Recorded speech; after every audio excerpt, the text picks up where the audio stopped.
tumefanya kazi kubwa sana msimu uliopita. Ligi ilikuwa ngumu kweli kweli, vita ilikuwa kubwa.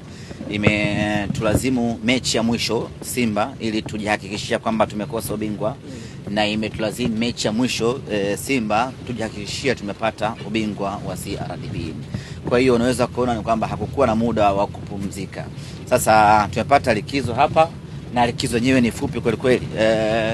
Kuanzia tarehe 10 na 15 kwenda mbele hapo, timu itarejea tena katika uwanja wa mazoezi kwa ajili ya kuanza maandalizi ya Kagame na maandalizi ya ligi kwa ujumla. Kwa hiyo wachezaji wetu tumewaruhusu waende wakapumzike, lakini kwa msisitizo wa kupumzika. Hatutaki kumuona mchezaji anazurura kwenye mabonanza.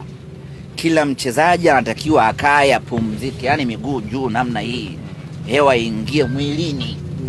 Sijui umeelewa eh? Ili ukimaliza likizo ukirudi hapo usije kaanza unajua. Yani ukiwa kwenye ligi umechoka, na mapumziko na yenyewe vile vile urudi umechoka. Kwa hiyo tumewapa haya mapumziko. Hata kulima tumewaambia wasilime. Unajua kuna wachezaji wengine wana mashamba. Likizo anaenda shambani. Umeona mtu ana mashamba yake huko Uyole, likizo anaenda kulima. Tumwambia nenda kapumzishe mwili, ili ukirudi uwe kwenye utimamu wako mkubwa, tukutumie vizuri.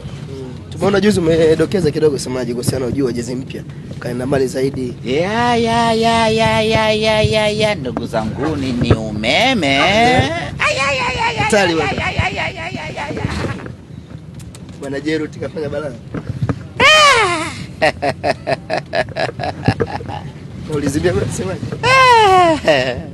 Jezi mpya msimu huu. Ukichukua jezi yetu mpya